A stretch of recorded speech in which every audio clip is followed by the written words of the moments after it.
We are here at Herod's family tomb, just east of us is the Hinnom Valley and the old city of Jerusalem.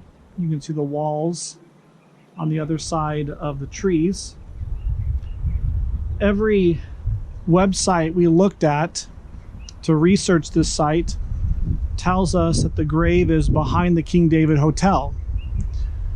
The King David Hotel is over there beyond those trees, and yet there's a building right here that is not the King David Hotel.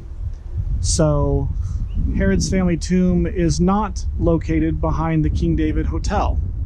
It's located behind this building.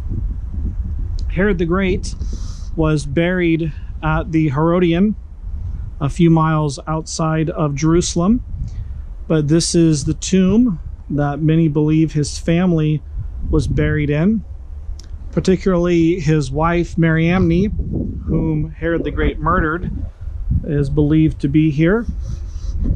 The front of the tomb is boarded up. It's a door, it's locked, so you can't go inside the tomb. But this is a significant site because you'll notice to the left of the door is a large rolling stone, the same kind of tomb that Jesus was buried in. Here is the entrance of the tomb. Here is the big sliding rolling rock. Would have rolled over this channel here to block the entry.